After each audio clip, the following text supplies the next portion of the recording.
Hi, good morning అందరికీ. అందరూ ఎలా ఉన్నారు? బాగున్నారా?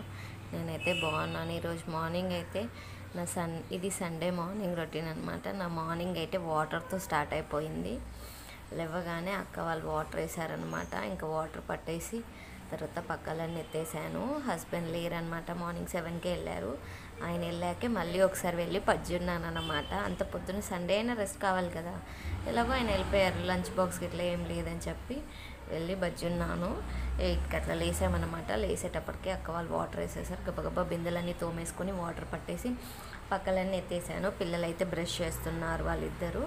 పాప ఇక్కడ కూర్చుంది, పాపకు చేయించాలన్నమాట. కాళ్ళు ముడుస్తున్నాను చూడండి. చెప్పులుండి కూడా కాళ్ళు ముడిచే పిచ్చి పిల్లని నేనే అయ్యి ఉంటాను. ఇంక ఇల్లంతా నీట్గా ఊకేసుకుంటున్నాను. చాలా చెత్త ఉన్నిందనమాట. అలాగే ఈరోజు అక్క వాళ్ళు వస్తున్నారు, మా హస్బెండ్ వాళ్ళ అక్క అన్నమాట. ఇంకా అందుకోసమని వంట కూడా చేయాలి మా కోసం. ఏమైనా ఫస్ట్ బ్రేక్ఫాస్ట్ వాళ్ళు వచ్చే వరకు ఆఫ్టర్నూన్ లంచ్ టైం అవుతుంది అనుకుంటా. ఇంకా కాల్ చేస్తే తెలుస్తుంది ఎప్పుడు వస్తారో. సరే అని నేనైతే చూడండి మొత్తం బియ్యం ఒలికిపోసారు.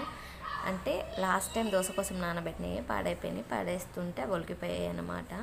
ఇల్లు అయితే ఊపుకొని ఇంకా మా వాళ్ళకి పాస్తా కావాలంట. నాకు వేరే ఆప్షన్ లేదు ఇంకా ఇడ్లీ దోశ చేసేది. సరే అని గార్లిక్ ఒలమంటే ఒలుస్తున్నాడు. వాడు బ్రష్ చేసుకుంటున్నాడు అనమాట. మిక్సీ రిపేర్ చేయించుకొచ్చారు. నైటే దోశకు నానబెట్టుకున్నాను. సరే ఇంకా అక్క వాళ్ళు వస్తారు కదా, కొంచెం బెడ్షీట్లు వాష్కి వేద్దాము, ఎవరైనా వచ్చినప్పుడు బాగోదు కదా. ఉతికినాయి కానీ డస్ట్ పట్టి ఉంటుంది కదా, మేము రెగ్యులర్గా వాడడం కదా. అందుకే ఇంకా అక్కడ పెట్టుకొని పాస్తాకు వాళ్ళని పంపించి పాస్తాకు కావాల్సినవన్నీ నేను చాప్ చేసుకుంటున్నాను. గార్లిక్, ఆనియన్, టమాటో, ఇంతకు మించి పెద్దగా నేను ఏమీ వేయను. దాన్ని చెడగొట్టనమాట. ఎందుకంటే కొన్నిటికి మెంటల్గా ఫిక్స్ అయిపోతే అవే కావాలి, అవి లేనిది చేయలేము అన్న ఫీలింగ్ వస్తుందని నా పర్సనల్ ఫీలింగ్ అన్నమాట. అవి వేస్తేనే టేస్ట్ ఉంటుంది అని అనుకోవడం అయితే కాదు, మనం చేసే దాంట్లో ఉంటుందని టేస్ట్ అని నేను నమ్ముతానన్నమాట. ఉంటుండొచ్చు, మేబీ అవి వేస్తే ఇంకా బాగుంటుండొచ్చు, కానీ ఓకే ఇలా బాగానే ఉన్నప్పుడు మళ్ళీ కంపల్సరీ అవి లేకపోతే ఎలా అన్నట్టయితే లేదు.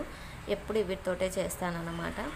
పక్క పాస్తా ఉడకపెట్టుకొని దానికి కావాల్సింది ప్రిపేర్ అవుతున్నాను అనమాట. మా హస్బెండ్కి ఎన్న కలపమంటే దానికోసం డికాషన్ మరిగించుకుంటున్నాను. చూడండి, ఎగ్ వైట్ వేసి హెన్నా పౌడర్ అయితే వేసాను. 2 పగలగొట్టేసాడు. ఇంకా ఒకటి ఎలాగో పగలగొట్టాలనుకున్నా కానీ ఒకటి పగలగొట్టాడు. నేను కొట్టాను, తర్వాత నేను ఫీల్ అయ్యానులేండి దీనికి ఎందుకు కొట్టానని. డికాషన్ అయితే మరిగిపోయింది. ఒక పక్క పాస్తా కూడా రెడీ అయిపోయింది అనమాట. డికాషన్ ఆఫ్ చేసి నేను పిల్లలు అయితే కూర్చొని పాస్తా తినాలి. అది చూడండి ఎంత ఈగర్గా ఉన్నాడో. బాగుంటుంది, బాగా నచ్చిందని చెప్తున్నారు వాళ్ళు. ఇంకా టిఫిన్ చేసిన గిన్నెలన్నీ తోముకుంటున్నాను అనమాట. నైట్వి ఇట్లా వాళ్ళని గార్లిక్ అన్నీ ఒల్చమన్నాను. అక్క వాళ్ళు వస్తున్నారు కదా, మిక్సీ రిపేర్ అయినప్పుడు చికెన్ అని ఒక రౌండ్ మిషన్ అయితే అయిపోయింది. బెడ్షీట్స్ అన్నీ, ఇంకా స్వెటర్స్ అయితే మిషన్లో మళ్ళీ వేస్తున్నాను. మండే కోసం స్వెటర్స్ కావాలి కదా, మరి స్కూల్కి వెళ్తే ఉంటే హాలిడేస్ వచ్చినాయి కదా, ఇంట్లో వేసుకొని పొంపి రుద్దేశారనమాట. 2 జతల స్వెటర్లు కొనుక్కునే అంత బడ్జెట్ ఉన్నోళ్ళం కూడా కాదు మేమైతే. ఇంకా బెడ్ మీద బెడ్షీట్ కూడా మార్చాను. ఇంక ఇవన్నీ కూడా తీసి మర్చేస్తున్నాను. బెడ్షీట్లు ఆరేయాలంటే ముందు నిన్న ఆరేసిన బట్టలన్నీ తీయాలి కదా. నిన్న సాటర్డే స్పోర్ట్స్ యూనిఫామ్ ఇట్లా నైట్ ప్యాంట్స్కి ఇట్లా వేసేసాను అనమాట. రోజు వేసినా వస్తూనే ఉన్నాయిలేండి, 1 రోజు 2 రోజులని కాదు. నా బట్టలు రెగ్యులర్గా రోజు వేస్తూనే ఉంటాను. రోజు వేస్తే బట్టలు అయితే వస్తూ ఉంటాయి అన్నమాట. ఇంకా అవన్నీ తీసి మర్చేసుకొని ఇంకా బెడ్షీట్లు అయితే ఆరేయాలి, మళ్ళీ నైట్కి కావాలి కదా. అందుకే లేవగానే ఫస్ట్ బెడ్షీట్లు వేసేసాను. అవి అయ్యాయి, ఎండున్నప్పుడే అయ్యాయి అన్నమాట. కాస్త ఆరిపోతే బాగుంటుంది. చలికాలం కదా, సమ్మర్ అయితే ఎలాగైనా ఉండొచ్చు, చలికాలం కాబట్టి ఖచ్చితంగా మనం ప్రొవైడ్ చేయాలి కదా వచ్చిన వాళ్ళకి. లేకపోతే అమ్మో మేము ఇయ్యము ఉతుక్కోవాల్సి వస్తుంది అనలేము. ఇంకప్పటికీ ఓనర్ వాళ్ళ కోసం కంగారు పడుతూ ఉన్నాను అనమాట. ఇంకా అవన్నీ ఆరేసి వచ్చేలోపు ఇది హెన్నా డికాషన్ చల్లగా అయిపోయింది. ఇంకొక హాఫ్ చెక్క లెమన్ పిండేసి మా హస్బెండ్ కోసం అయితే నేను హెన్నా కలుపుతూ ఉన్నాను అనమాట. చాలా రోజులు అయింది ఆయన పెట్టుకొని, మళ్ళీ ఎందుకో పెట్టుకోవాలనిపించింది ఆయనకి. అందుకోసమని ఇంకా చాలా రోజుల నుంచి అడుగుతున్నారు. చాలా రోజులు అయింది పెట్టుకొని, కానీ చాలా రోజుల నుంచి కడపమని కూడా అడుగుతున్నారు, కానీ వీలు కుదరలేదు. సరే అని నేనైతే కలిపి పెట్టేశాను, అది అయిపోయింది. ఇంకా డికాషన్ కొంచెం మిగిలింది కదా, వేస్ట్ ఎందుకు చేయాలి అని చెప్పి అందులోనే కొన్ని పాలు పెట్టేసుకొని నేనైతే టీ పెట్టుకుంటున్నాను. మిగిలిన పాలు పొయ్యి మీద పెట్టేశాను మరగనికి. నా టీ అయితే రెడీ అయిపోయింది. వాళ్ళైతే ఇంకా గార్లిక్ కొలుస్తూనే ఉన్నారనుకోండి, చిన్నపిల్లలు కదా, 1 కిలో గార్లిక్ కొలవాలంటే టైం పడుతుంది. నేనైతే ఇంకా టీ పెట్టేసుకుంటున్నాను. అక్క వాళ్ళకి ఫోన్ చేస్తే వాళ్ళు 9కి ఎక్కారట బస్సు. అరౌండ్ వచ్చేటప్పటికి 4:34 అవుతుంది అని చెప్పారు. సరే అని చెప్పి మేమైతే ఇంకా సరే, వాళ్ళు రావటం ఆగదు, మా పనులు ఆగవు కదా. టీ పోసుకున్న లోపు వాళ్ళు కూడా మరిగిపోయాయి. వాళ్ళతో హెల్ప్ చేశాను అనమాట. నేను కొన్ని గార్లిక్ అయితే తీసేసాను. ఇంకా సరే చూస్తుండగానే లంచ్ టైం అయింది. లంచ్కి ఇప్పుడు ఒకటి మళ్ళీ ఒకటి ఏం వండుతాము, ఎగ్ చేయాలన్నా ఏం చేయాలన్నా అల్లం వెల్లుల్లి పేస్ట్ లేదు కదా అని చెప్పి ఇంకా నేనైతే పప్పు వేసేస్తున్నాను. ఆ రోజుకి కావాలంటే ఆమ్లెట్ వేసుకోవచ్చులే అని చెప్పి పప్పు పొయ్యి మీద పెట్టేశాను. నానబెట్టుకొని తర్వాత అన్నీ వేసి పొయ్యి మీద పెట్టుకున్నాను అనమాట. మళ్ళీ మిక్సీ జార్ నేను రిపేర్కి వేస్తే అందులో ఏదో ఆయిల్ వేశారు, దాన్ని తోమేశాను. పిల్లలకు వాటర్ పెట్టేసి వాళ్ళని అయితే ఫ్రెష్ చేసేసాను అనమాట. వాళ్ళు ఫ్రెష్ అయ్యేలోపు కుక్కర్ విజిల్స్ వచ్చేసినాయి. కుక్కర్ తీసేసి ఇంకా పప్పు అయితే తయారు చేసుకోవాలి.